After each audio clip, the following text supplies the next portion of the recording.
Recording in progress.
Good morning, everyone.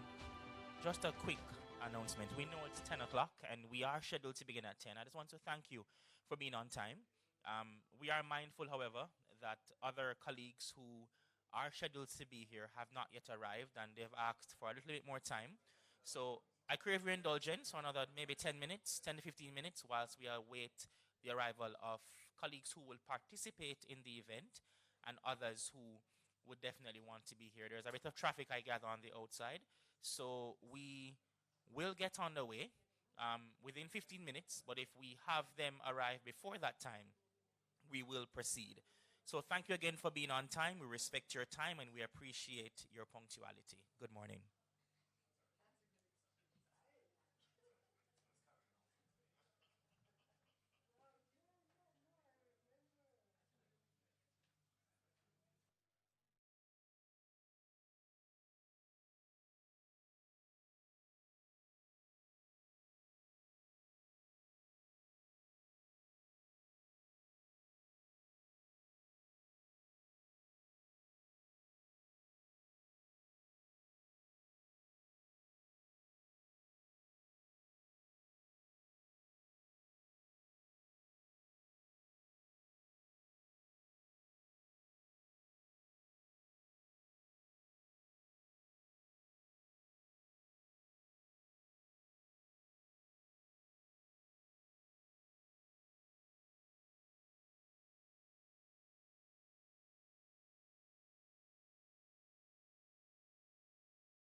Might I invite us all to take our seats at this time?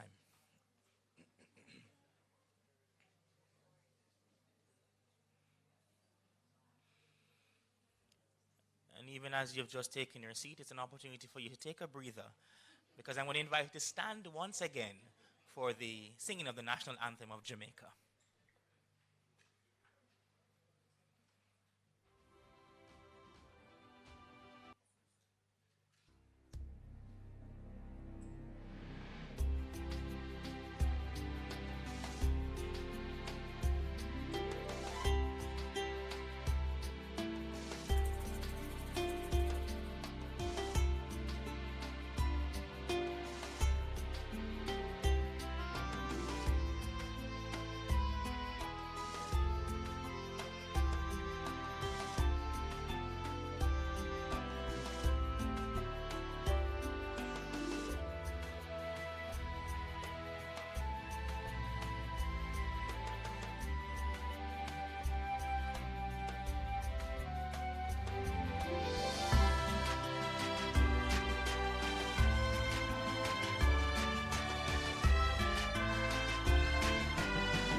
Please be seated.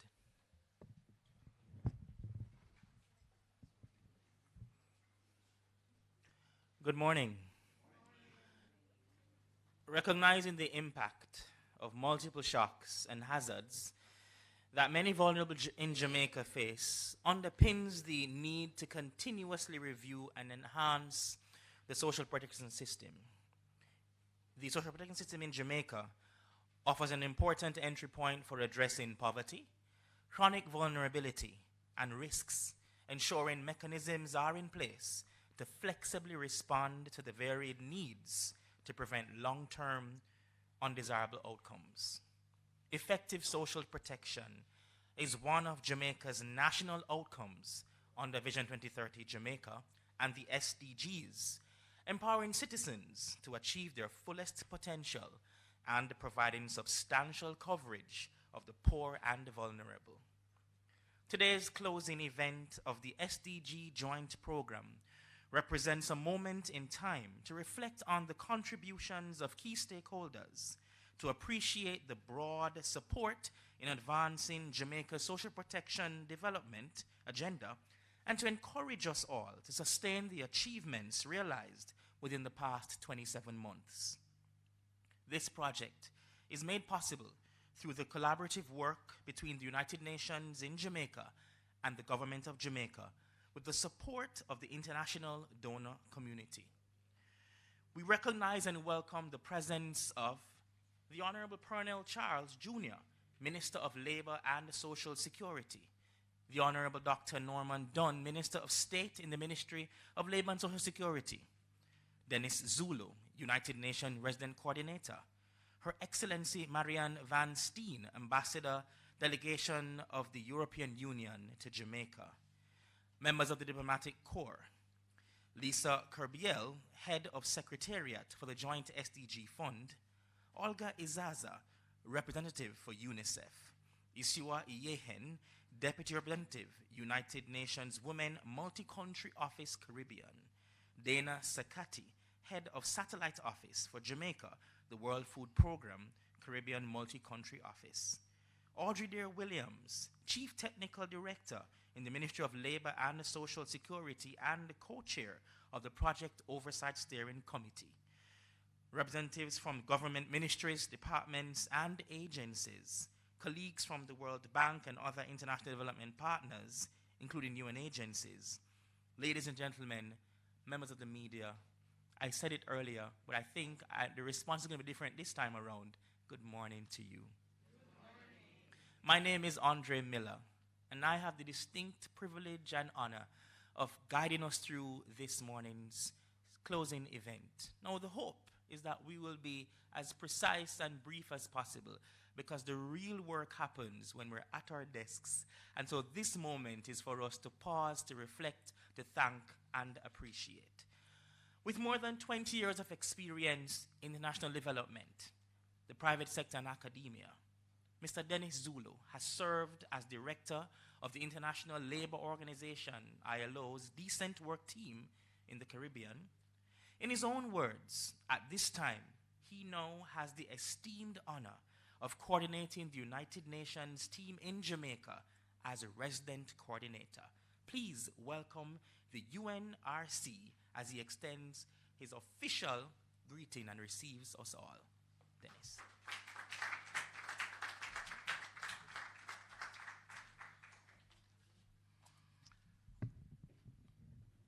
I'm obviously not as tall as Andre is, but good morning. Now, Honorable Minister, please, I know I've got this whole list of salutations, so I'd wish to seek your indulgence to acknowledge the protocol as established by my colleague, but respectfully acknowledge yourself and the Minister, and also our colleagues from the EU, Ambassador Van Steen, and colleagues from the UN. It's indeed a pleasure to be here this morning to witness what has been termed to be a closure, but I don't think it's a closure because I think the work begins today. And this, what we're going to do today, really exemplifies or should actually see whether we actually have done much in terms of establishing sustainability of the initiatives that we've done. And it's a pleasure to welcome you this morning on behalf of the United Nations country team in Jamaica. And today we're here to mark the conclusion of a very successful project, joint program if I may say, which made significant contributions towards modernizing Jamaica's social protection system. Its success is one which all of you have played a role, and that's why you're here.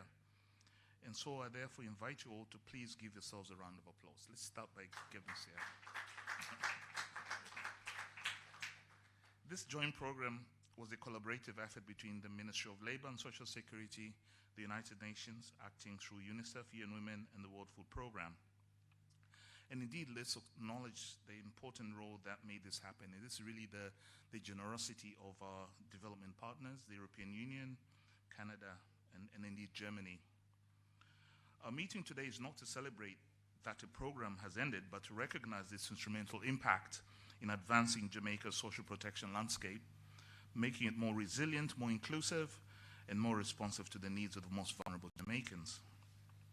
Over the past 27 months, this program has exemplified the power of partnerships and the collective action in pursuit of the Sustainable Development Goals. Over the past 27 months, we have injected an investment of approximately $1,100,000 United States dollars, which has allowed us to advance the commitments of the United Nations Cooperation Framework with Jamaica and allowed us to again contribute to Jamaicans' Vision 2030 to become the place of choice, raise families, and do business for all Jamaicans. This joint program has been able to do this through achievements across 4 key outputs. The first output is enhancement of payment processes within Jamaica's social protection system, ensuring efficiency, effectiveness, and safety with a focus on accessibility.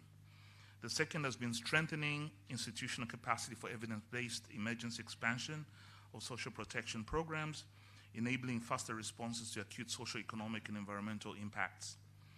Thirdly, increased coverage and coordination through the integration of information systems within the social protection system. And fourth and lastly, the advancement of gender equality by conducting a gender gaps analysis on policy and legislative frameworks aimed at closing existing gaps and improving responsiveness. This was done under the guidance of dedicated oversight steering committee. And Minister Charles, please permit me to recognize the co-chair, Audrey Dear-Williams, Chief Technical Director, the Ministry of Labour and Social Security, for our commitment and active engagement. Thank you.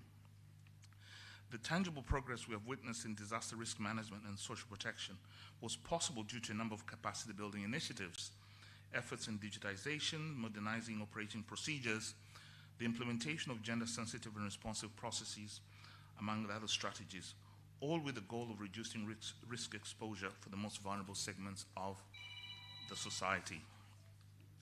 Additionally, this program has been instrumental in catalyzing additional support, including the Government of Canada, to strengthen systems and networks that enable and empower the support with disabilities. This underscores our commitment to leaving no one behind and ensuring that all members of society have access to essential services, especially during a crisis. Looking ahead as we transition from the operational phase to the joint program, I'm pleased with the strategies that will allow for its sustainability, as I started off by saying. I'm confident that Jamaica's public servants are committed and prepared to put into practice the growth in their capacity. And Minister, being the head of the Ministry of Labour, will look forward to further engagement and seeing how we can support in this regard. On the part of the UN, we have also committed to convening a Jamaica Social Protection Coordination Group within our International Development Partners Caucus, convened by the UN in Jamaica. This group will continue to support the government of Jamaica in strengthening its social protection system, providing technical assistance and enhancing coordination among key stakeholders.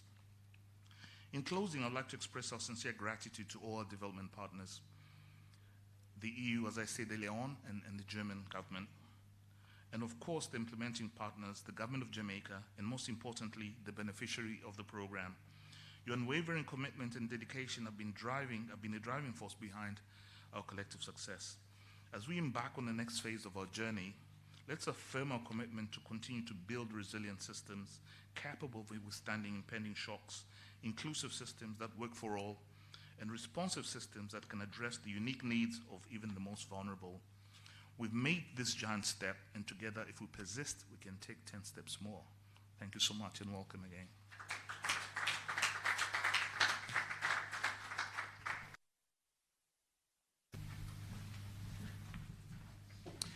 Thank you very much, RC.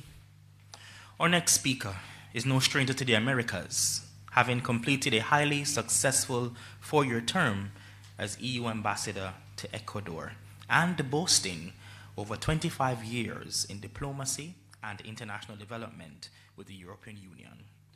Representing the voice of the community of donors, please welcome Her Excellency Marianne Van Steen.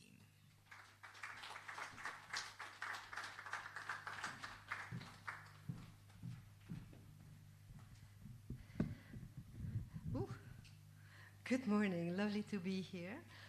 Thank you very much for inviting me to be part of this event.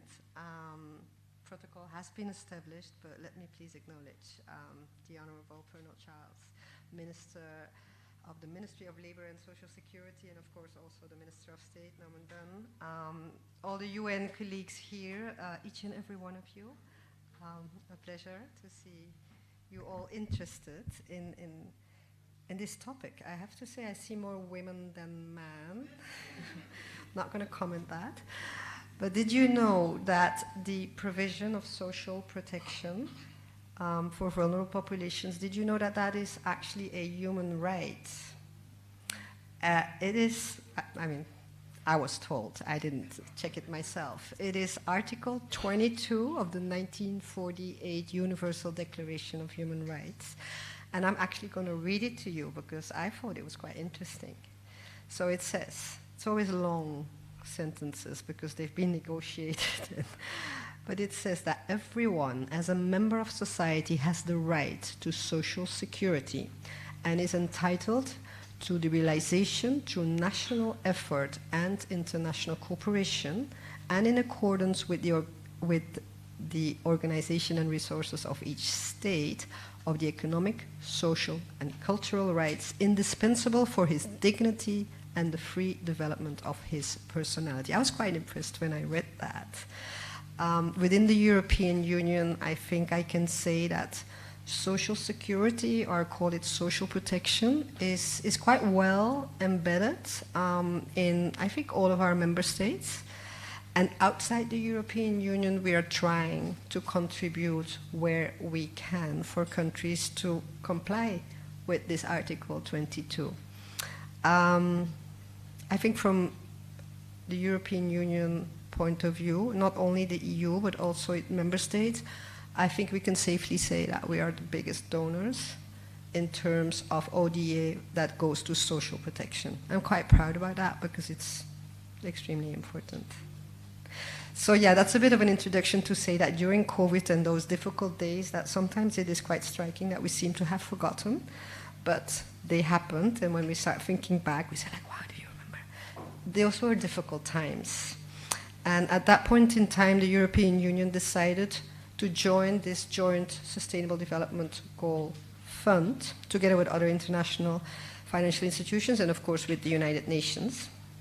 And under that umbrella, under that fund, many support programs in many countries have seen the light, and I was actually really happy to find out that one of those programs was here, was decided to be implemented here in Jamaica. That was in 2022. You may remember that that was in the middle of COVID, where many countries, many people were really suffering, and in terms of providing social protection and social security, that was quite overwhelming for many governments. So it was decided that a support program was going to be set up here in Jamaica to support the system, and in the hope that that could empower the most vulnerable people in Jamaica, guaranteeing their rights and prevent discrimination, all in view of a more inclusive, equitable, and prosperous society, actually to implement Article 22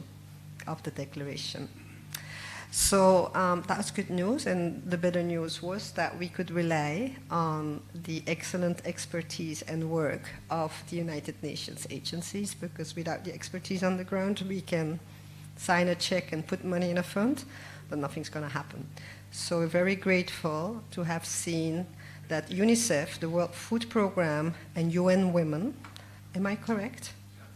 Okay, has really worked together to do a number of things which I'm not going to mention here, because I think the resident coordinator already made a list, and I'm sure this is going to come back mentioned here by the people who really got involved. But yes, thank you to the UN, like always. Very important that we can continue to work together. However, you cannot just have the UN either. You need a counterpart. So even if multilateral partnership and expertise and hard work is really important, at the heart of this transformative program was your ministry, Minister. And we were very grateful for the leadership that has been given to it by the government of Jamaica. So at this point in time, I join you at the conclusion of this 27 months program. And as I'm not going to mention all the results or achievements, let me just say that what is particularly encouraging for us when we see these programs being implemented is the progress that was made in terms of improving efficiency, effectiveness, and coordination between the different agencies. Very often when we implement, or we don't implement, but when we see programs that are being implemented for us, the focus is on coordination, because I think you'll all agree that within the context of a multiplicity of needs, there is no room, there are no funds for duplication. So that is one of the highlights I wanted to stress, and I'm going to conclude now, and I'm speaking on behalf of the European Union. I can say that I'm very proud and very pleased. I'm proud that we could contribute financially, and I'm very pleased to see the results, and we very much hope that the actions of this program will have a lasting impact. As you said, it shouldn't be the end, it should be the beginning. Thank you so much to each and every one of you.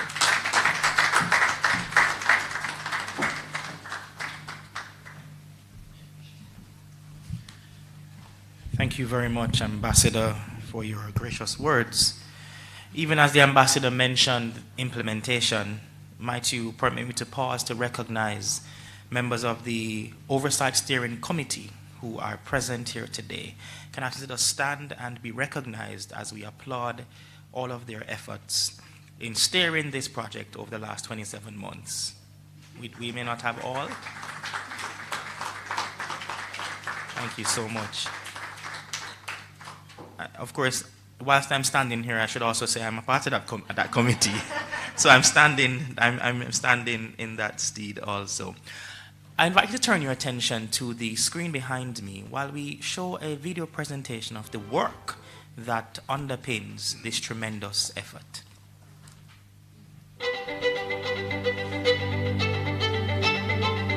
Our ultimate goal is to ensure that the UN country teams align more flexibly to specific SDG needs and priorities with results that leave no one behind. The new fund created by the UN Secretary General with the UN Development System reform to work as one by introducing innovative approaches towards the Sustainable Development Goals. There's a much greater commitment to joint programs, and the SDG Pool Fund has allowed us the possibility of working together differently to maximize our impact as a collective UN to transform the social protection system.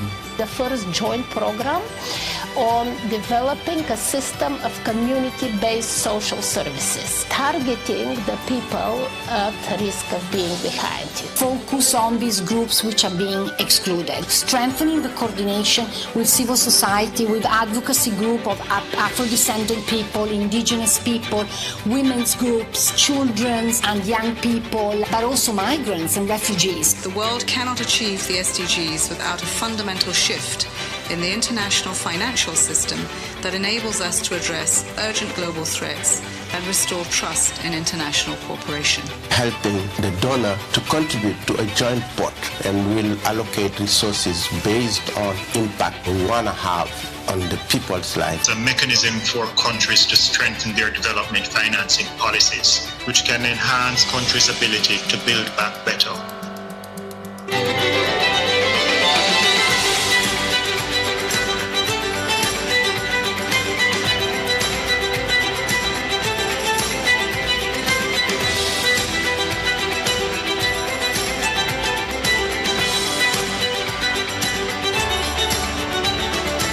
It gives a sense of direction to have that vision for the world we want.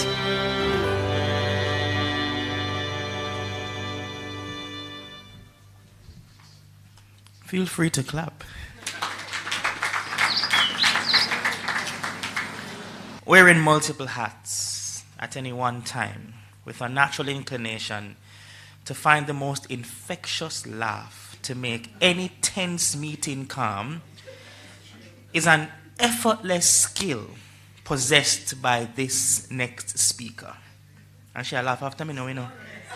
Serving as co-chair of the Joint Program Oversight Steering Committee, Audrey Dear-Williams substantively serves as Jamaica's Chief Technical Director for the Social Security Portfolio within the Ministry of Labor and Social Security. She's also a grandparent who does not trade time with her grandchildren for anything. Please make her welcome as she provides an overview of this project.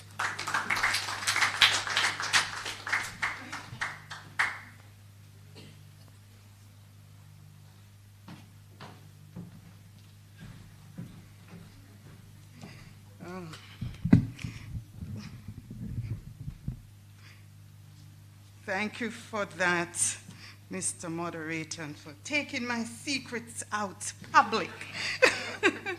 Yes, so again, please allow me to acknowledge our moderator, Mr. Andre Miller, Social Policy Specialist with UNICEF, our ministers, Honorable Pernell Charles Jr., Minister of Labor and Social Security, Honorable Norman Dunn, Minister of State in the Ministry of Labor and Social Security, Mr. Dennis Zulu, United Nations Resident Coordinator, Her Excellency Marianne Van Steen, Ambassador, Delegation of the European Union to Jamaica, members of the Diplomatic Corps, Ms. Lisa Kerbel, Head of Secretariat Joint SDG Fund, Olga Izaza, representative of UNICEF, Ishua Ayaen, I practiced it all night, Ishua, Deputy Representative UN Women Multi-Country Office, Caribbean. And I must say it's very interesting because for 27 months we've been talking to Issue and she has never seen us in person. Dana Sacchetti, Head of Satellite Office, Jamaica, World Food Program, Caribbean Multi-Country Office. Representatives of government ministries, departments and agencies, other persons from the World Bank and other international development partners, ladies and gentlemen, members of the media, good morning. And I'm not going to share my laugh just yet. The Sustainable Development Goal Joint Program was launched in January 2022 with the objective of enhancing Jamaica's social protection system, enabling it to be more shock responsive and gender responsive. The experience of the COVID-19 pandemic would have brought this need into sharper focus. With this lofty goal and funding of US $1.1 million, both local participants, the PIOJ and the MLSS, and international partners, UNICEF, World Food Program, and UN Women, established the following 4 main key outputs. The enhancement of payment processes within Jamaica's social protection system, making them more efficient, effective, inclusive, and safe. The strengthening of institutional capacity for evidence-based emergency expansion of social security programs. Specifically, the aim was to be able to quickly identify and more effectively deliver services to persons facing socioeconomic and environmental impacts as a result of natural or man-made disasters. Thirdly, supporting the increased population coverage and improved coordination by improving integration of information systems used within various MDAs offering social protection programs, and to strengthen the service delivery to both men and women by conducting a gender gap analysis on policy and the legislative framework towards closing existing gaps and improving responsiveness. While I will allow the subject leads to speak to the specific achievements in their area, I will report that some major achievements of the project are 150 government officials and service providers benefited from capacity building sessions. We were able, through the project, to respond to the national development priorities in disaster management, and we further advanced the efforts to automate some of our targeting mechanisms and tools by increasing the levels of digitization. As I said before, the achievements will be shared in greater details by the participating UN agency later in this program. Under the joint project, additional financing was also secured to support some parallel work. This includes work to support the digitization and building out of a management information system for the JCPD, Jamaica Council for Persons with Disabilities, and the development of a concept note to support the GOJ in undertaking future research to identify persons who may need additional support owing to their specific vulnerabilities, level of poverty, climate risk, or other socioeconomic characteristics. It has certainly been my honor to be the co-chair of the project committee, which had the responsibility to oversee this very important body of work. And I'm sure we can all agree that it will greatly enhance social protection delivery in our country.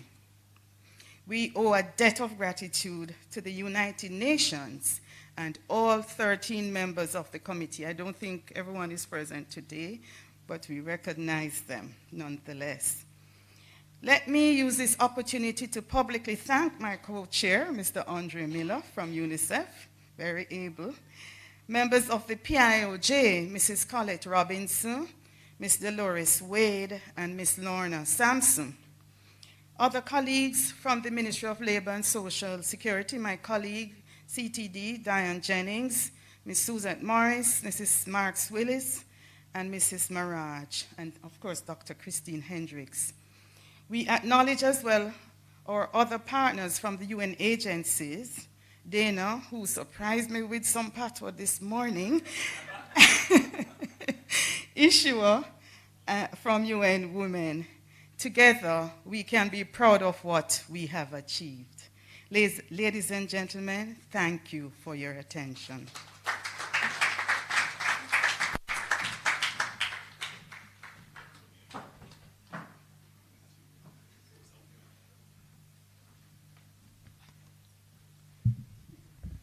Did you see the laugh, or did you see the smile and hear the laugh? So indeed. Dana, I'm looking forward to that line of patois a little later. UNICEF, the World Food Programme, and UN Women, like many other UN agencies, are powerhouses in the development arena, contributing to sustainable change and fostering long-term partnerships.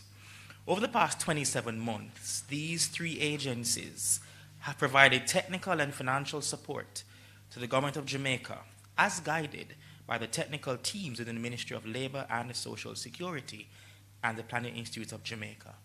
Today, each agency will provide us with brief highlights on the key results, showing how together they are helping to modernize the social protection system in Jamaica, making it shock and gender responsive. In this order, we will have the Deputy Representative of the UN Women's Multi-Country Office, Ms. Isua Iyahen, the Head of Jamaica's Satellite Office for the World Food Programme, Dana Sakati, and UNICEF's Country Representative, Olga Isasa.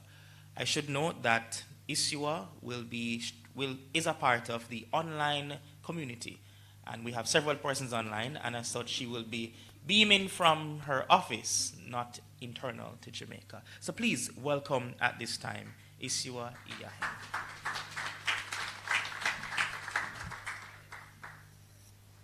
Thank you very much, Andre. Are you hearing me?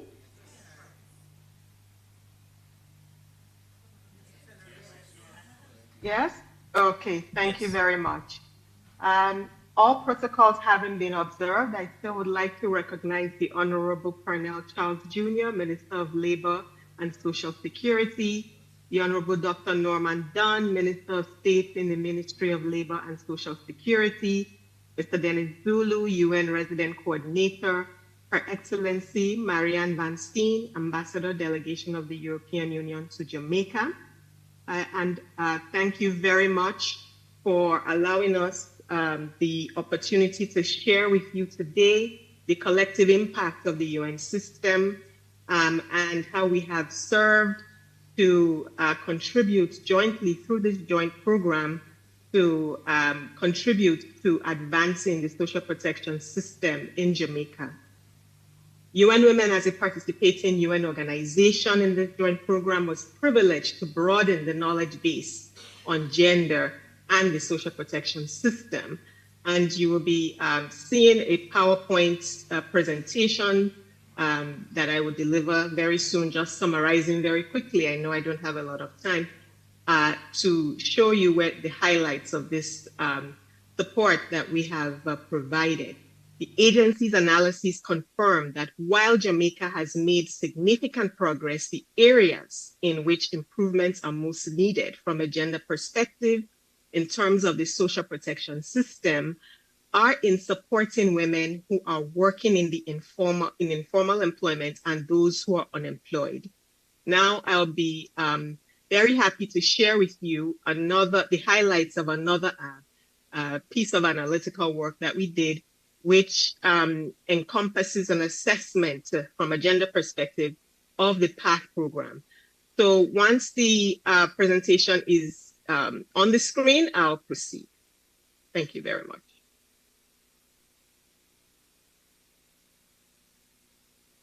Okay, so as I shared, these are just highlights. This does not encompass everything that UN Women did.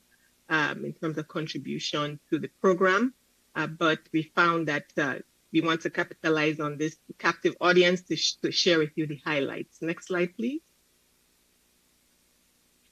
So the GABA, or Gender Aware Beneficiary Assessment, aimed to assess the responsiveness of the program to the different needs of women and men and other vulnerable groups. Next slide, please. And you're aware of the PATH program. I won't share all of this with you, but basically it is a program aimed at ensuring that the needs of the most vulnerable, particularly those who are experiencing particular challenges, are able to receive conditional cash transfers. It was established in 2021. And I would just highlight point 4 on the screen. Children below the age of 6 years and children of school age 6 to 17 years, pregnant and lactating women, the elderly, and persons with disabilities comprise the majority of the beneficiaries. And so I must use this opportunity to congratulate the government of Jamaica with really, developing this program that has served to really contribute to reducing poverty in Jamaica.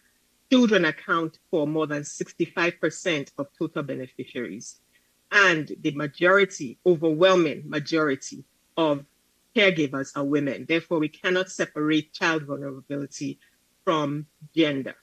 And we also cannot, we have to take an intersectional approach, and we know that there are intersectionalities with disability, with location, and so on. Next slide, please.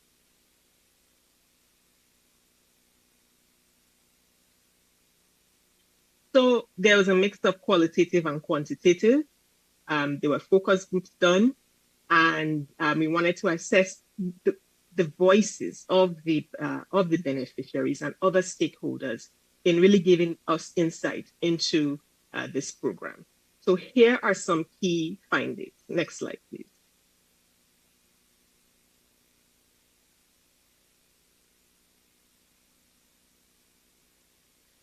So most of the beneficiaries interviewed agreed that the program has been important, absolutely important, in terms of providing income security to their households. But the most contribution noted was in the area of food security. And again, this is quite impactful. And I think in this forum, we have to recognize the contribution that Jamaica has made to ensuring food security for the population. And the PATH has been indispensable in that regard. And this is reconfirmed through this research. The positive impact that the PATH has had on school attendance and healthcare services is also noted. Next slide, please. So most participants believe that both boys and girls should receive the same amount. This was an assessment done from a gender perspective. And this is important to highlight because in the past, there were differences in the amount based on sex, and that is no longer the case. Elderly persons receive larger cash amounts than adults, and there is no difference in the amount that persons with disabilities received compared to abled adults. So that is an area for more concern because we know the increased vulnerabilities that persons with disabilities experience. There also is a need for more provisions for cash disbursement at collection points for the elderly and persons with disabilities. Next slide, please. In terms of compliance with the program, it is a conditional cash transfer program, so the beneficiaries are required to meet certain conditions, as the name implies, in order to stay on the program. What I would like to highlight is that while there's relatively high compliance with these conditions, the household members, beneficiaries, did confirm that they are experiencing difficulties with complying with the program requirements. And the main challenge was the money they have to spend, the additional money they have to spend on lunch and transportation to healthcare services, to taking their children to school, which are requirements for staying on the program. Now, when you take into account that the majority of beneficiaries are children of school age and the majority of caregivers are women, then this is a finding from a gender perspective that we have to take into account. That while they are complying, there is this challenge in terms of the additional expenditure that they have to make in order to stay on the program. Next slide, please.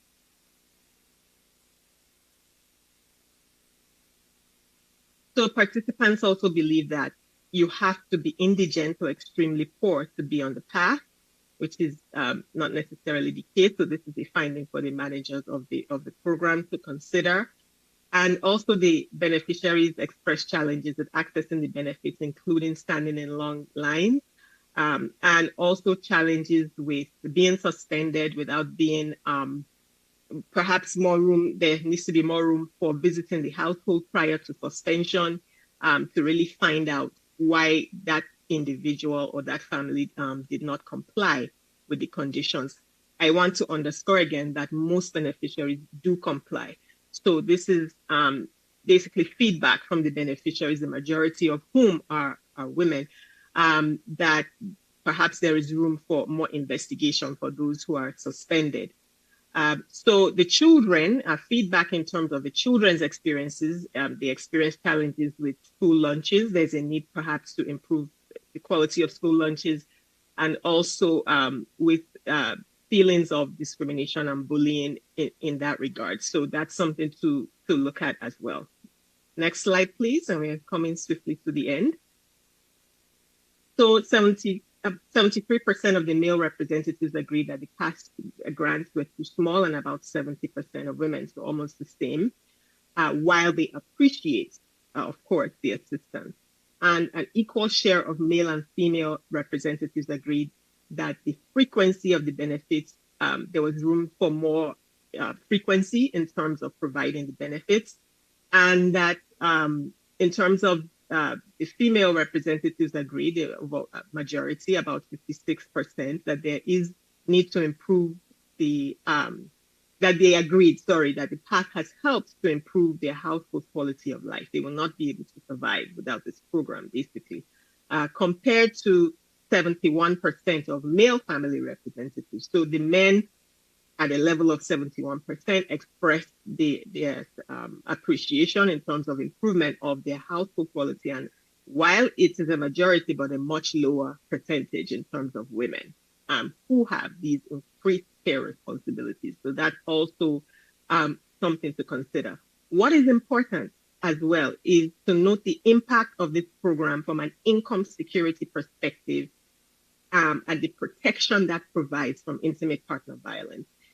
7.5% of the family representatives stated that being on the path had allowed them to leave an abusive relationship.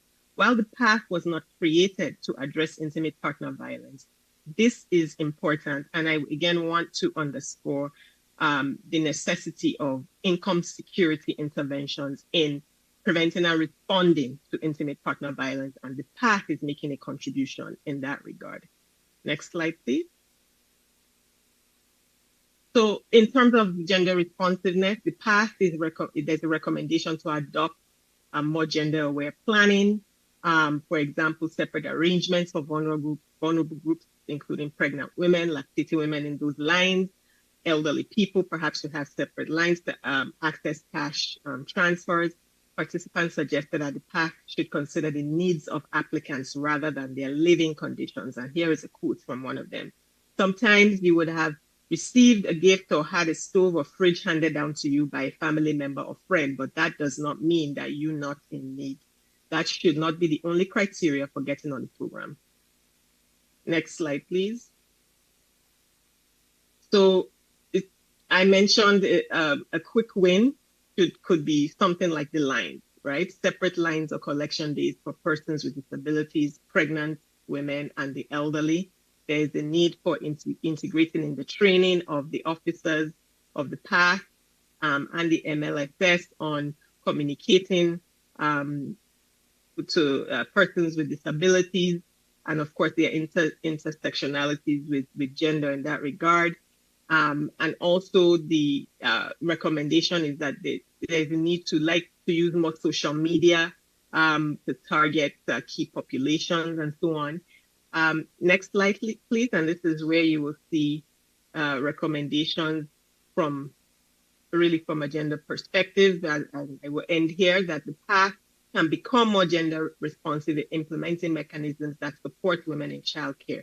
I would remind you of the finding in terms of the conditionalities and the increased expenditures that they would have to make to meet the conditions. That's an example of the fact that beneficiaries of the program who are responsible for caring for the children, who comprise the majority of beneficiaries, do need that support in order to be able to balance their care needs with meeting the conditions of the program and staying on the program and eventually leaving the program, hopefully. So the GABA revealed that overall the PATH program remains gender neutral. So that is something that UN Women stands ready as part of the UN family to continue working with the government on. And it is important for the PATH and social protection programs to recognize that intersectionality, as I mentioned, between gender and disability, between gender and location, gender and age, and understanding that all these varying degrees of vulnerability and differences of women and men, and that these differences must be recognized. We all want to achieve equality and gender equality, but we are not all the same. And so we have to apply an equity lens in terms of our policy and service delivery framework to close those inequality and gender inequality gaps. Thank you very much for allowing me the opportunity to share these highlights. And again, UN Women stands ready to continue collaborating with the rest of the UN system in jointly supporting the development goals of Jamaica. Thank you very much.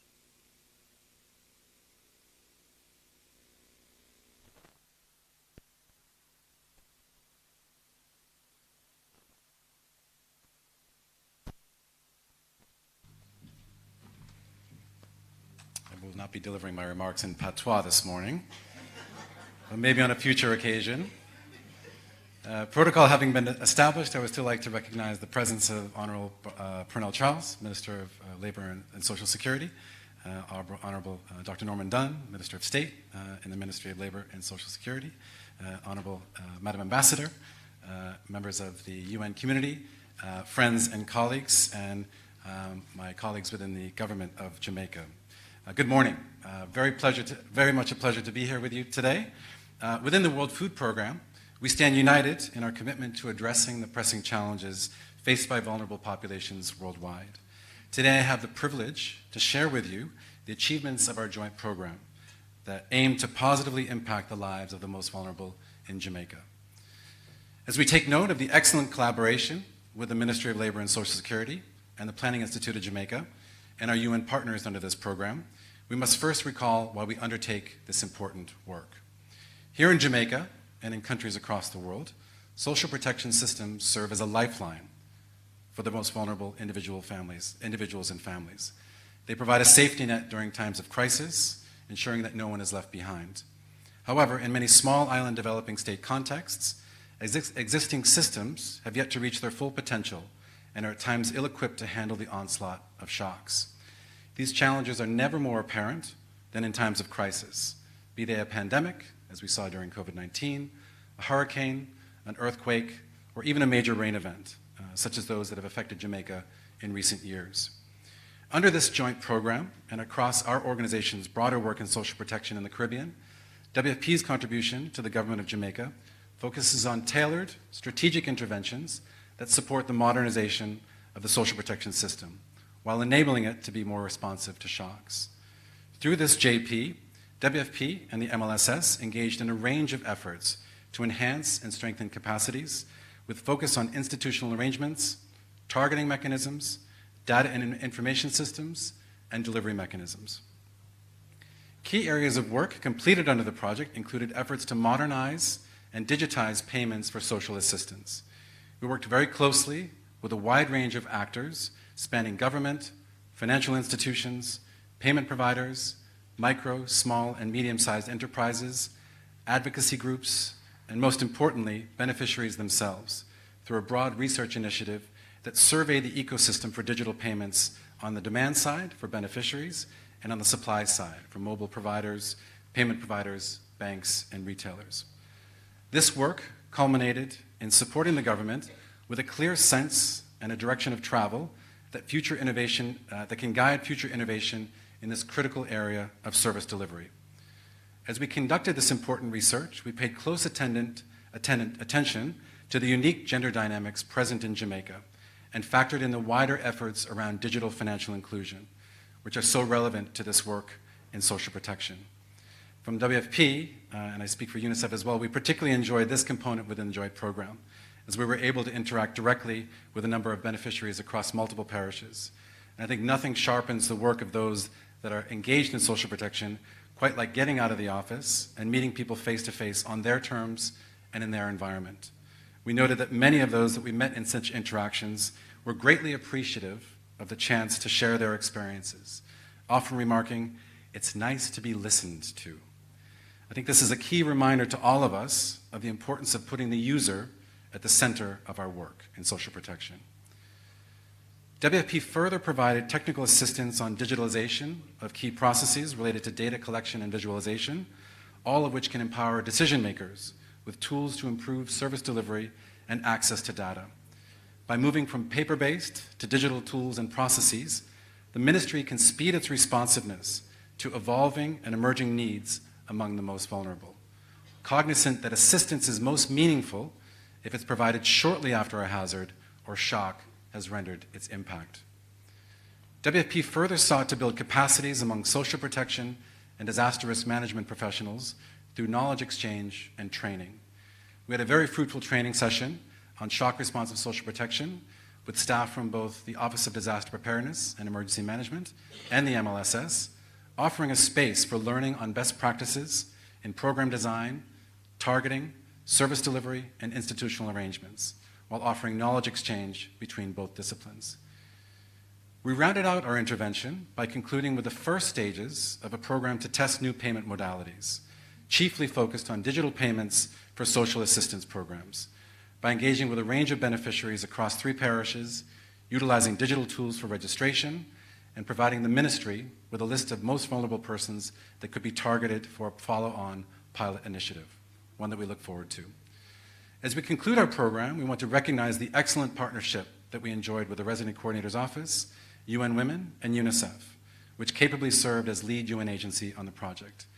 I particularly want to recognize the work of Andre Miller, who shepherded the project through his expertise in social protection and his deft hand in diplomacy.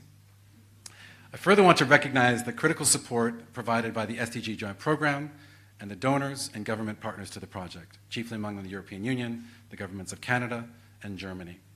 We appreciate the fund and its donors' commitment to the work that WFP is doing to support SIDS such as Jamaica to change lives while promoting resilience across the Caribbean. Finally, WFP wants to thank and recognize our strong and continued collaboration with the government of Jamaica, in particular with the MLSS and PIOJ. We fully recognize the vast amount of work that both MLSS and PIOJ take on in designing and implementing programs that make a difference in the lives of vulnerable people across Jamaica. While the joint program has concluded, WFP reaffirms its commitment to support the government of Jamaica to further the modernization agenda through continued technical assistance and support. And given its catalytic nature, the joint program offered WFP and partner agencies with an excellent foundation on which to ground future opportunities to further strengthen systems for social protection in Jamaica. Thank you.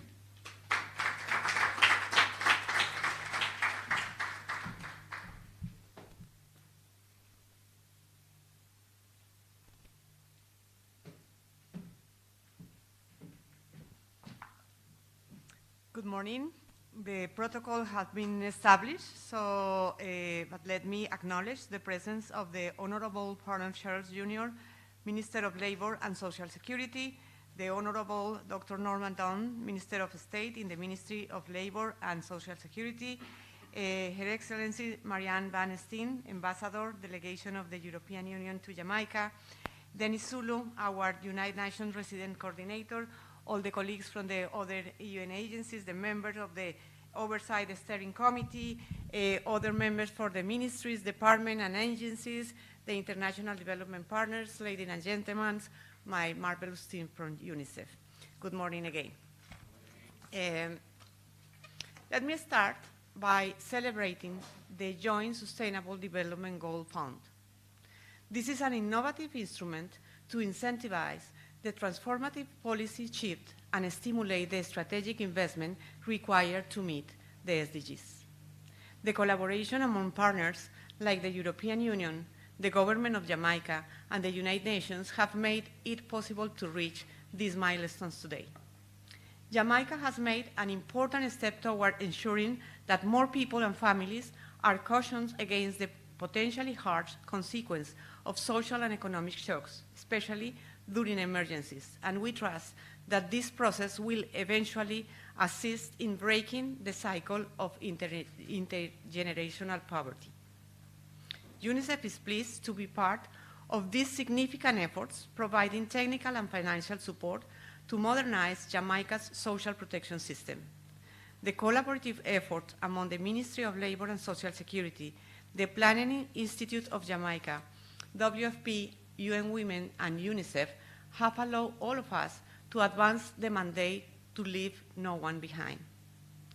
Talking with children and people with disabilities through the project, we confirm the relevance of working in 4 different spheres well informed by data and evidence. The first one, the capacity and ability to provide well-needed funds to people affected by emergency. In other words, the importance of reviewing the criteria to establish and update the level of financial assistance people receive to overcome shocks. Second, the way the government delivers benefits, considering the barriers the same system creates and the possibilities technology offers to overcome them.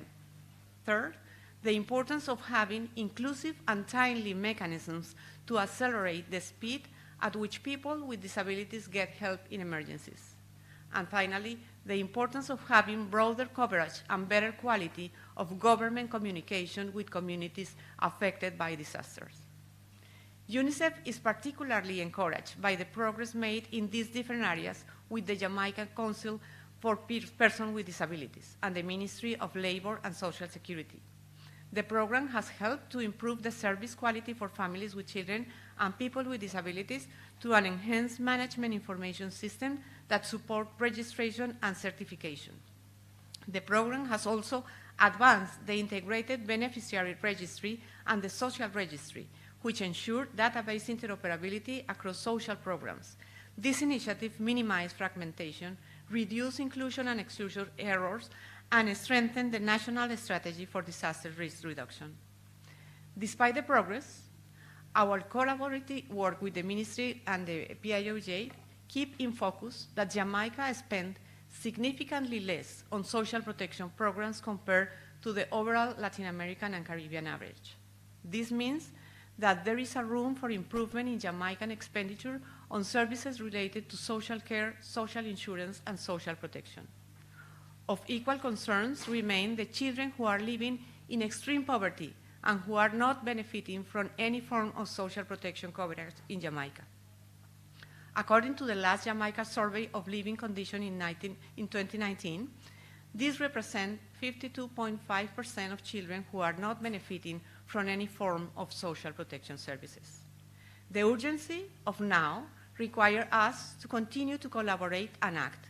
We want all children and their families to have access to quality services and resources they need.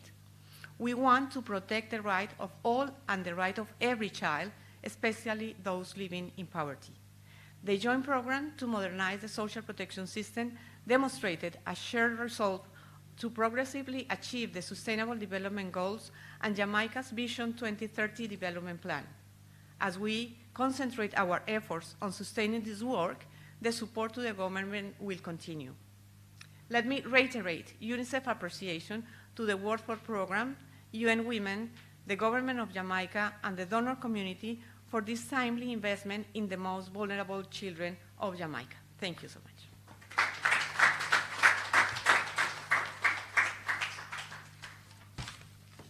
The Joint SDG Fund is committed to strengthening resilience and ending the vulnerabilities of small island developing states. The multiplicity of socioeconomic and environmental vulnerabilities, in addition to the shocks caused by the COVID-19 pandemic, have been detrimental to the island nations, but SIDS are resilient. They are building forward better by developing innovative financing solutions to strengthen the protection of vulnerable groups and creating greener and bluer economies. Sustainable growth will require economic diversification and greater participation from a young, skillful workforce. And to lessen the effects of disasters, access to modern, innovative technologies led by digitization are critical. For economic growth and food production, healthy oceans are vital for the well-being of coastal communities by improving livelihood sectors of fisheries and ecotourism. To secure these smart investments, mobilizing partnerships with the private sector, civil society, and governments are fundamental to empowering small island developing states to succeed in reaching the Sustainable Development Goals. The Joint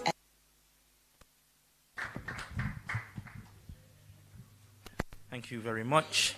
I was really looking forward to Dana saying big up Jamaica, but we understand. Colleagues, as we press along, the responsibility to lead a flagship development fund at the UN, which has capitalized US $275 million to accelerate SDG achievement in the global south, is an extraordinary opportunity.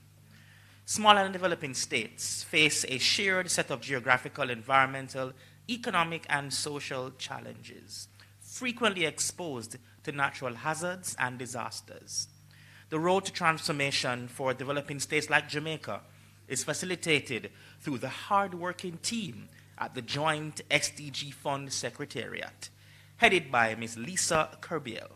Let's welcome her as she extends greetings. We turn to the screen as we listen to Lisa. Thank you so much. It's such an honor to be here, and I'm so regretful that I'm not with you in person. Dear Honorable Mr. Purnell Charles Jr., Minister of Labor and Social Security, dear Audrey Dear Williams, Chief Technical Director, Ministry of Labor and Social Security, all protocols observed, my dear colleague, Resident Coordinator Dennis Zulu, excellencies across our beloved donor community, esteemed colleagues and partners, good morning. It is such a pleasure to join you today, sadly via internet, to mark the culmination of this joint program. I've been thrilled to be listening to the significant milestones that you've achieved together in strengthening institutional capacity and promoting equitable access to social protection, especially to women in Jamaica. First of all, I'd like to sincerely congratulate the government of Jamaica, especially the Ministry of Labor and Social Security, for this partnership through this joint program. And please be assured that we stand ready to continue our support in any way we can to sustain this critical work. We also, and I am thrilled to commend the UN country team for their role in bringing together the agencies to deliver this joint support and facilitate the impact of this program. I believe the interventions of UN Women, WFP, and UNICEF that immediately preceded me exemplify the precise intent of the member states of the General Assembly who created this fund 4 years ago. Colleagues, the Joint SDG Fund is never meant to support business as usual, and it's not meant for a disjointed and disconnected UN country team. It's meant to push the limits of how we can really reach those that are really at risk of being left behind by working together. And I think women in the informal sector, young people and children are primary examples of this, and really want to acknowledge how this is a new way of doing business, and I think it's the only way for the kinds of impact that we need. We welcome the contributions made to strengthen Jamaica's social protection system. It's more inclusive, it's more comprehensive, and it's impacting lives through the improvement of this social assistance delivery. And I'd like to focus in on data management because your program has brought together all different systems that enable reaching out to the people who need the assistance, and ensure that they improved access and, of course, the quality of the programs that they eventually are beneficiaries of. The research, the funding, digitalization, all of these different pieces are at the forefront of how you're transforming this social protection system to reduce inequalities, to make sure no one is left behind. It's critically exciting to look at the integrated management information system and how, as we move together into this more and more digitized world, data interoperability that allows for more efficient, effective, and safe payment modalities. We know that if someone doesn't get that payment, we have someone that's at risk of not having dinner tonight, and we know how quickly that impacts the entire family. I'm thrilled to repeat that this system has allowed the improvements of cash transfers to 17,842 vulnerable people previously excluded from social assistance. And of course, this financial inclusion and income support is converging. And that's very exciting as well. We're thrilled with the efforts of the Joint Program Oversight Committee that established a standing social protection coordination group. This is the relevant UN agencies, funds, and programs, of course, esteemed government representatives, and other critical partners that make up this group, which is supporting government priorities to strengthen social protection systems, and of course, ideally providing the high-quality technical assistance to help improve efficiency, effectiveness, and coordination. We also, as the video began to just show, we want to reiterate our commitment to supporting small island developing states. Our fund, luckily, and we hope we can increase, is already at $5 million, specifically in Jamaica alone, but certainly wider funding across the countries that are also supported by the multi-country office that Dennis leads in Jamaica, all within the last 3 years. And our goal, of course, is to build on this success, past joint programs, and really now help Jamaica go into its next joint program with the Joint SDG Fund support for digital transformation. And I would like to acknowledge the European Union, who is the lead donor on our digital transformation window. And we're really thrilled that this grant of $3 million over 3 years can really have a focus not only on digitalization, but on transforming education in Jamaica. It's really to enhance the efficiency and inclusivity. It's targeting almost 500,000 students in Jamaica, and by ensuring equal access to quality education, the program is aiming to empower, of course, all Jamaicans to reach their highest and fullest potential. It will focus on improving learning outcomes, on data management, and decision-making processes within the education sector.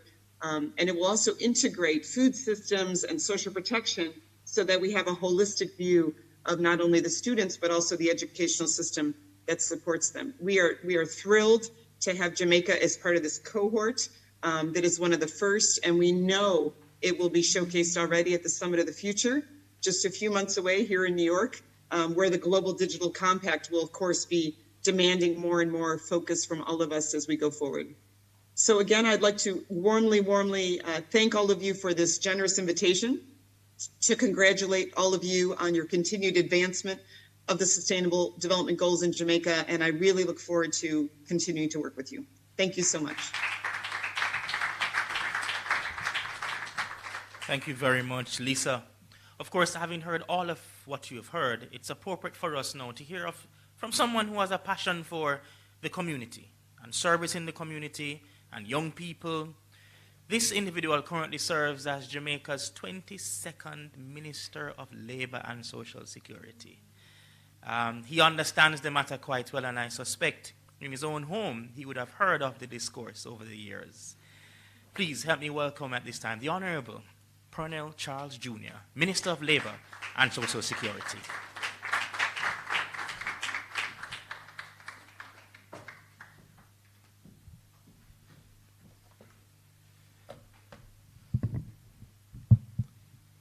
Permit me to firstly acknowledge Mr. Miller. I think he's doing a good job. Right?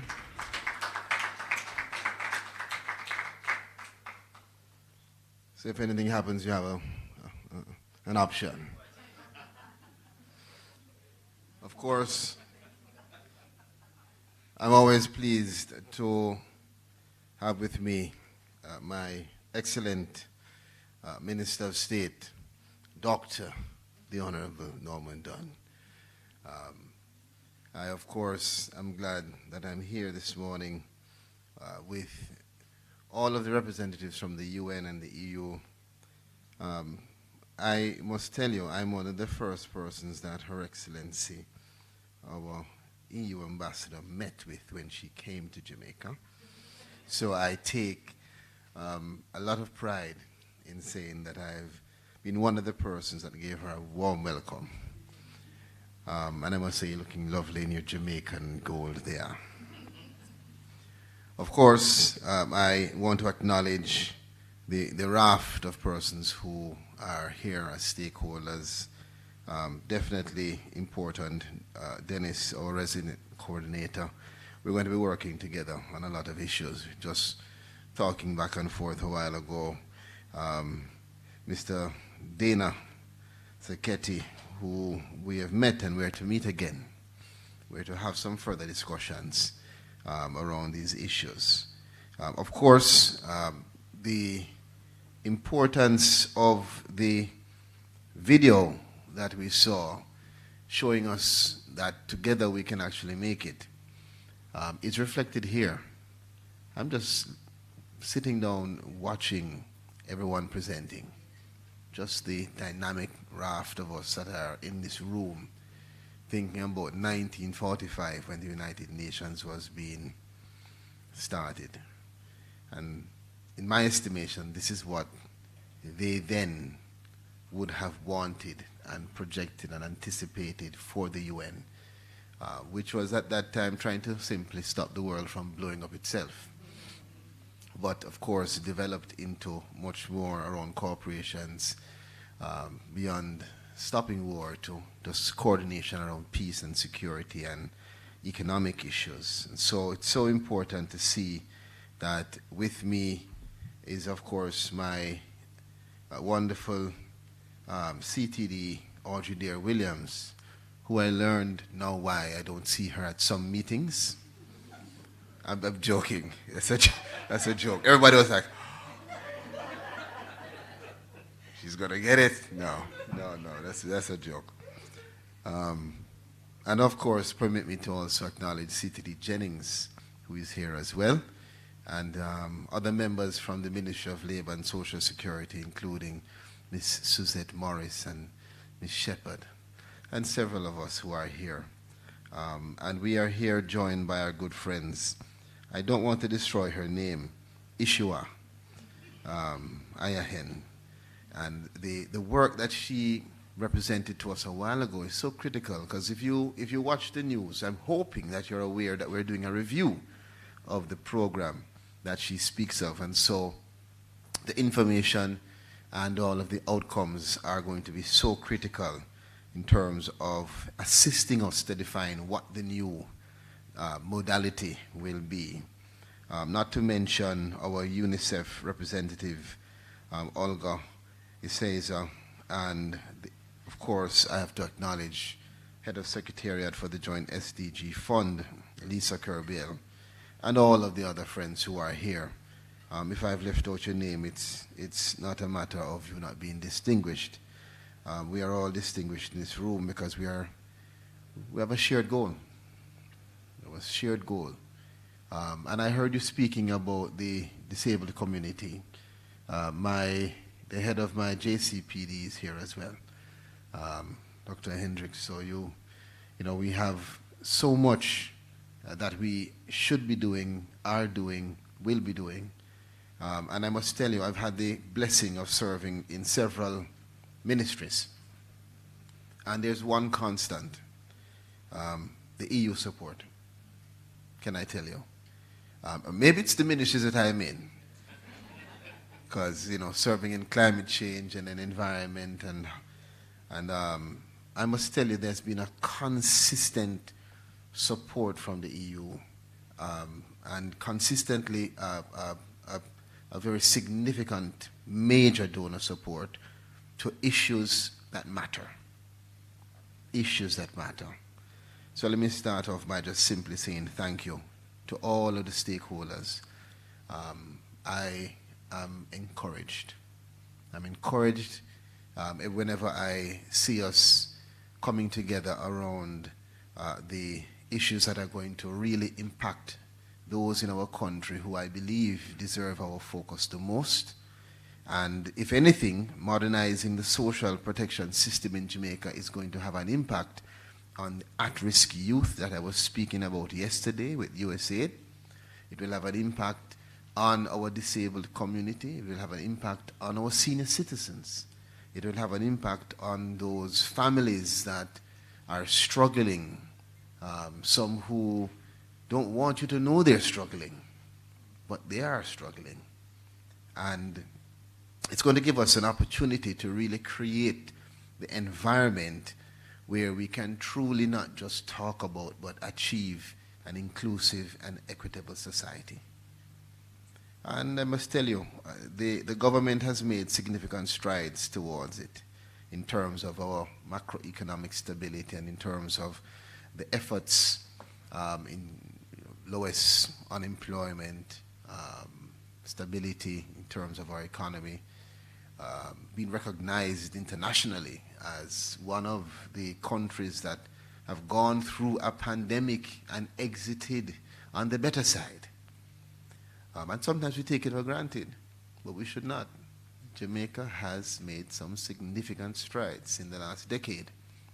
And on top of that, if we are going to continue to go further, we have to then start to have this hyper-focus, not just a side issue, but a hyper-focus on the social protection systems, lifting up, giving support to those who, because of their circumstances, have not had an opportunity to be all they can be.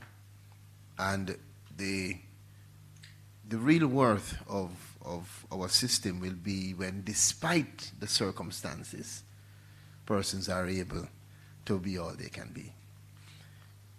The goal of the Sustainable Development Goals Joint Program was clear. You heard our Chief Technical Director say it.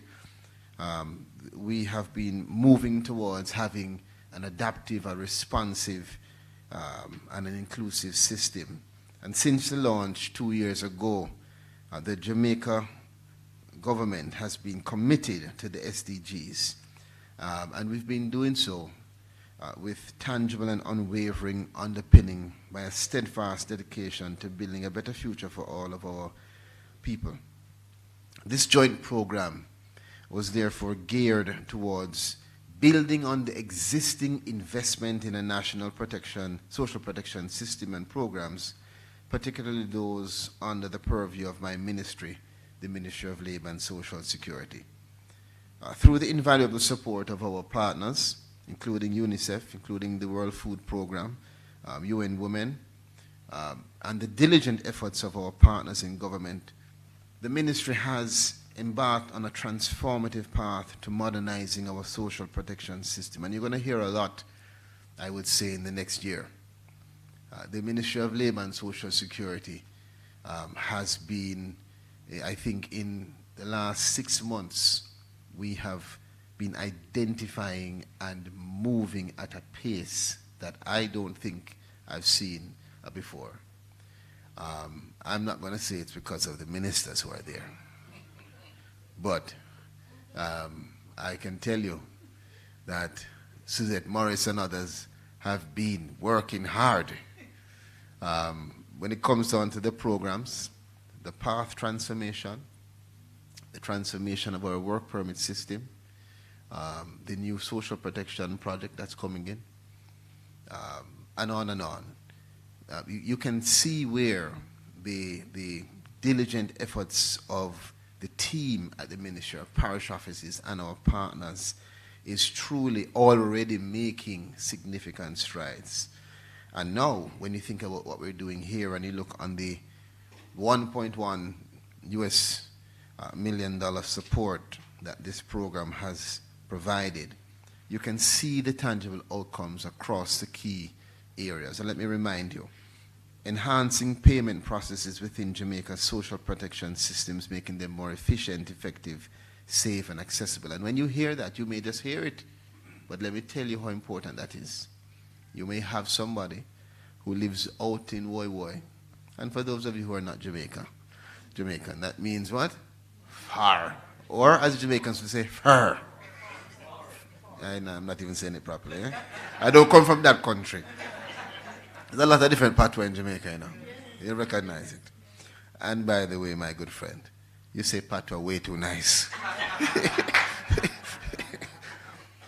Secondly, strengthening institutional capacity for fast identification of people facing acute socio-economic and environmental impacts.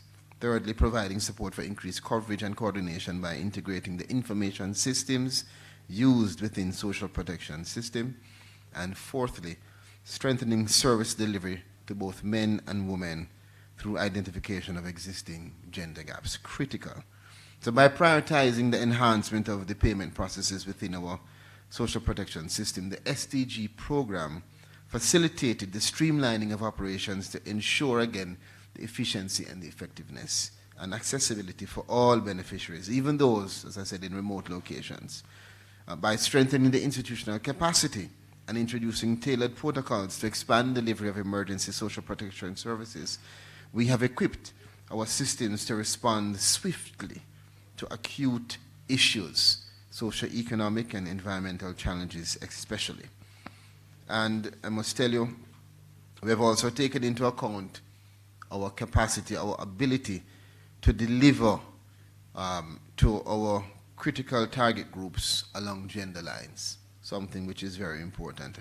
A comprehensive gender gaps analysis has been conducted to identify and address existing disparities within policy and the legislative frameworks, which is going to help us. It's moving us more closely toward our goal of closing these gaps and enhancing responsiveness. And that must be ultimately what we want to do. None of us want to spend the time, the effort, the investment, and then simply end up ticking off the box. We want to make sure that whatever we're doing is having a massive and a sustainable positive impact. Correct? Yes. Under the diligent oversight of a 13-member technical oversight committee, co-chaired by the Ministry of Labor and Social Security, the joint program has achieved significant milestones over the past 27 months. Through capacity building initiatives and the digitalization of targeting mechanisms, we have empowered approximately 150 government offices and service providers to deliver more modern and to deliver more responsive services, thereby reducing the risk exposure for the most vulnerable members of our society. These outputs have been instrumental in advancing access to essential services and fostering speedy recovery from shocks for the 5 priority target groups identified as most vulnerable: women and female-headed households, families living at or below the poverty line, children, youth, and families that include persons with disabilities. In addition to delivering solidly on its planned objectives, the SDG joint program has served as a catalyst for securing additional financing and support for parallel initiatives. Notably, the Government of Canada has committed to providing technical and financial assistance over the next 12 months to enhance the management information system for the Jamaica Council for the Persons with Disabilities. And I know at least one person who is very happy. This critical support will enhance the ability of our systems and also accelerate the efforts to bridge the gap in access to social protection services for persons with disabilities. And I can tell you, I can speak on behalf of Dr. Dunn and myself, because he focuses on that area. Serving as ministers in this ministry has enlightened us. It has opened our eyes to the understanding that it is we who have been creating the barriers for persons with disabilities. We often have been looking on the issue from the wrong perspective. We need to create a ramp. No, you need to take down the infrastructure that doesn't allow them access. It's a different thinking which we all need to adopt. Looking to the future, I want to state categorically that though the operational period of the joint program has formally come to an end, our commitment to continued collaboration and progress remains steadfast. We eagerly anticipate the establishment of a successor coordination mechanism to continue our work towards strengthening Jamaica's social protection system. This framework will strengthen the ongoing partnerships and coordination among key stakeholders, driving sustainable development and resilience for the benefit of all Jamaicans. So, as I close, as we reflect on the achievements and the impacts of the joint SDG fund program, let us reaffirm our collective commitment to building a better, a stronger Jamaica, a more inclusive Jamaica, where truly no one is left behind. Whenever I speak, I try to make sure persons know we can't just use these catchphrases. It must mean more than just a bunch of nice sounding words. If we leave persons behind, we will be the victims of their circumstances. If we do not create the equitable, inclusive society that we are speaking about, we will have to bound ourselves in high walls and bars, and we will not be able to enjoy the Jamaica that we have. There are some countries where the culture and the history has permitted for there to be a natural cohesion towards equitable society. For us, we have to work on it. We have to be purposeful, deliberate with our thoughts and with our actions. That's why I must tell you, we have called this ministry the People's Ministry. And it is truly a blessing for all of us as ministers, chief technical directors, to serve here.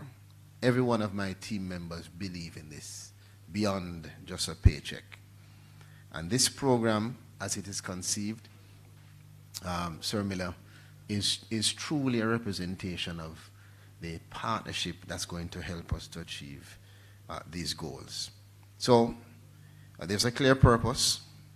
We must work together to extend that helping hand to those who often go unnoticed, to those whose voices are often unheard, and to those people who, sometimes their cries for help go unanswered. That's what we are here to do.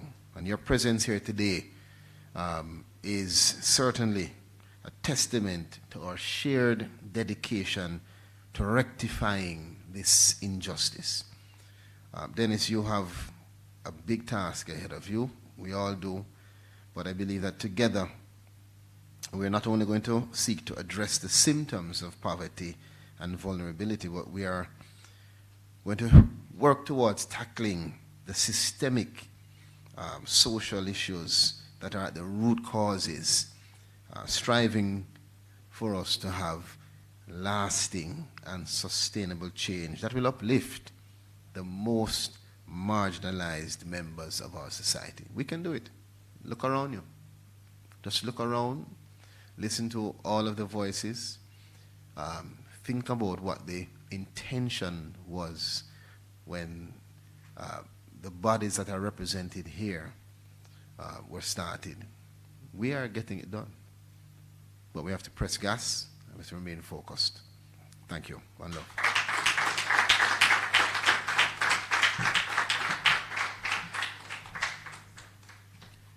Thank you so much, Minister. Friends, know that we have completed this leg of the journey. Where do we go from here? We're going to go next door to refresh ourselves.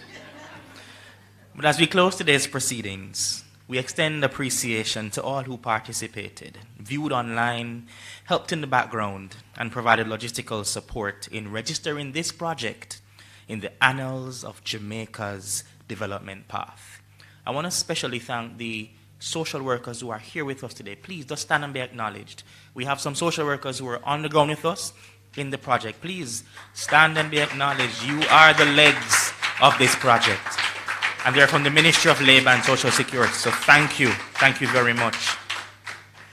We also want to thank our interpreters. The minister spoke about inclusion. And of course, we want to ensure that even as we're interpreting this ceremony today, that we had the caption on screen, we are showcasing to the country what inclusion means. And we want to thank our interpreters for their presence today. I also want to extend today's Administrative Professionals Day. I want to big up, and she don't like this, but I have to say it. Where's Wendy? Wendy is an excellent source of support. She's not even in here the way she's supporting us. But she has been tremendously supporting this project over the last 2 years, giving time, energy, and whatever else. I don't know how she finds it, but she finds the energy to do it. I want to also especially big up, Dana, that's the word I want you to, big up, the RC's office, Jermaine and Maxalia, for your support in this project. Thank you so much. Friends, we've come to the end, and here is my final comment. For the days of our years are 70, and by reason of strength, they be 80 years. Let us do all we can to give everyone a chance to live out their full lives. I'm Andre Miller, and it was my pleasure to take us through today's proceedings. Thank you. I know it's just about lunchtime. Might I invite you all to join us in the annex to my right, your left, for us to prepare ourselves to continue this work and to network together. Thank you. Good morning. In 2019, we began the most comprehensive reform in the history of the United Nations. We are transforming ourselves to transform the world. The reform is already showing results. We are becoming an agile organization, focused on people and not on process. We are bringing the UN family to act with one voice, to better respond to the multiple needs of the countries we serve. We are better equipped to support countries on humanity's boldest ambition, the Sustainable Development Goals. In Latin America and the Caribbean, the UN is hard at work to fulfill the promise of leaving no one behind. For 670 million people with a diverse heritage, rich traditions, and thriving culture. One of the most biodiverse regions in the world, resilient communities, vibrant cities, scientific development, entrepreneurship, and innovation. Also, a region confronting unprecedented challenges, the impacts of the pandemic, international economic shocks, and the devastating effects of the climate crisis. The UN is present in 42 states and territories in the region, with country teams led by 23 resident coordinators. Resident coordinators provide strategic direction to agencies, funds, and programs, supported by the Regional Development Coordination Office. We work to achieve sustainable development, which requires simultaneous action in social, economic, and environmental development. We also provide targeted support to the 3 conditions that make sustainable development possible: strong democratic institutions, respect for human rights, and gender equality. In social development, we work to eradicate poverty and hunger, support education and health systems, and strong social protections for all. We also provide humanitarian assistance to the thousands of migrants and refugees moving across the region and long-term support to the host communities. In environmental development, we are working with communities on innovative solutions to address the triple planetary crisis of pollution, climate change, and the loss of biodiversity. In economic development, we support sustainable economic and productive systems that bring prosperity and leave no one behind. We work with international financial institutions and the private sector to generate innovative, sustainable development solutions. To enable these transformations, we work on the 3 enablers that facilitate achieving sustainable development. We work with local actors to strengthen democratic institutions, promote the rule of law, and increase transparency. We promote human rights protections through legislation and policies aligned with international human rights standards. We are committed to eliminating gender-based violence and discrimination. We are driven by the common vision of the 2030 Agenda. We believe it is possible to achieve a more equal, inclusive, resilient, and peaceful societies and a healthy and sustainable planet. Learn more about the UN's work in Latin America and the Caribbean on our website.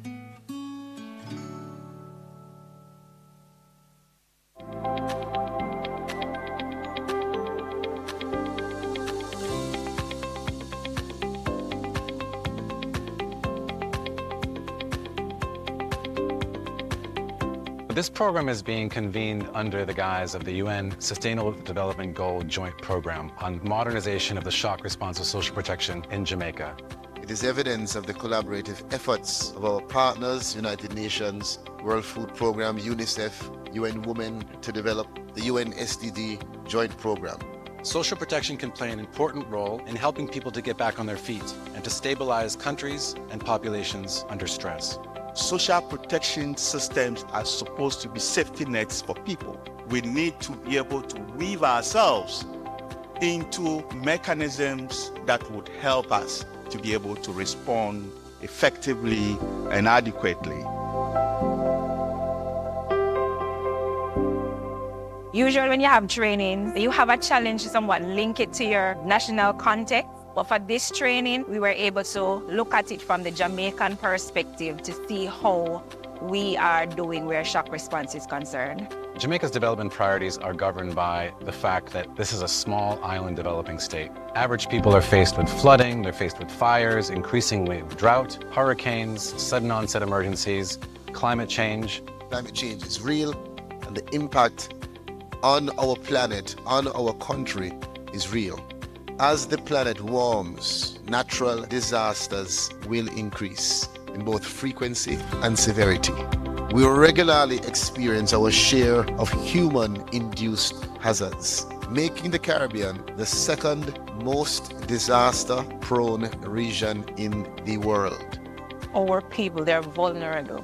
They live in rural areas, for argument's sake. And during COVID, we're given some cash incentives, some assistance. It was a challenge for them to get this. We deal with elderly people. Sometimes our hands are tied as to how to assist them. So with increased payment locations, especially in deep rural areas, it will be something that can help us.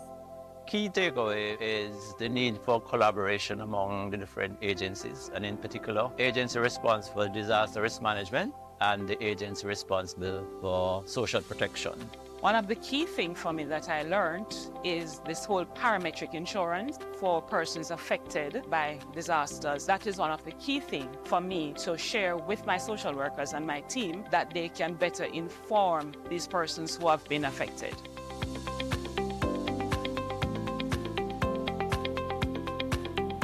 We know when COVID struck in 2020, it was a health emergency that we all needed to break the bonds and the resistance that we had between sectors. We all united as one force. We need to sustain that. the work begins now, not only as we partner to mobilize or modernize rather social protection systems, but also as Minister implored us to knowledge share within Jamaica and for Jamaica's implementation of this project to potentially be a best practice approach for other countries to follow. We hope that trainings like this really equip the professionals that would respond with the skills that they need. This training is critically important to bring together those that are practitioners in social protection and disaster risk management, because these are the frontline professionals that are going to be brought to bear in the event that a large-scale response is required.